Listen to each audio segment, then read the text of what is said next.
What I found in my bedroom ended my marriage. I thought she was just his daughter, until I walked into my own bedroom and saw them together. 2 years. 2 years they lied to me, played me, lived under my roof. But here's what they didn't expect. I didn't cry, I made sure they did. I was sure my husband's daughter was just living with us, until I found the two of them in bed together. It's time to reconnect with your daughter. Mother-daughter? Brunch specials are now on. The radio host's voice trailed into oblivion as I removed the keys from the ignition and opened the car door. Some bonding time with my stepdaughter Mia wouldn't be the worst idea. She had been living with my husband Richard and me as our child, and we had yet to connect. I remember the day Richard told me about her. It was out of the blue. He said that he had been a rebellious teenager, learning about the world of women from his slightly older neighbor, Wilhelmina, Mia's would-be mother. He said something about how she tracked him down, and since Richard had been absent Mia's entire life, he felt it would be great to have her with us and bond. I love Richard, so having a piece of him in the house was a no-brainer. Mia moved in 2 years ago. At first I thought she was staying for the summer, but that quickly changed when Richard bought a brand new bed for her room, which came with an entire room makeover. My husband said Mia decided to transfer schools closer to us to finish her art degree and had gotten a job at a gallery. She had come so far that the gallery gave her the chance to show her pieces at an exhibition. Richard was so proud, and I was too, except I didn't know if I had any right to be. I regretted not trying harder. There was more to Mia than met the eye.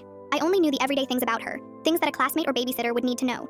Favorite foods and allergies. But I had yet to discover what made Mia. What were her hopes and dreams? Most importantly, was there something we could bond over? Cora, is that you? Mia's voice came from the living room. I knew she would sit across the couch with a fashion magazine and a glass of peach iced tea. Yes, I said, putting my purse and keys on a nearby table. Going to get dinner going soon. Do you want to help? Sure. What are we eating tonight? Well, this morning, your father said he wanted that French stew I made a few weeks ago. Mia walked into the kitchen with her contagious brightness. I couldn't help but smile, pointing towards the cupboards where the pot I always used was. She jumped to get it, and I thought this was the perfect time to tell her my idea. So, I was thinking, I began as I cut into a large onion. We should go away for the weekend, just the two of us. We can spend some time together and finally connect. I know it's been busy for you lately with your exhibit at the gallery and the new photography course for art school. Mia looked like a deer caught in headlights, those big brown eyes round in surprise. I didn't blame her. I knew I was easy to get along with, but which young adult wanted to spend the weekend with their stepmother?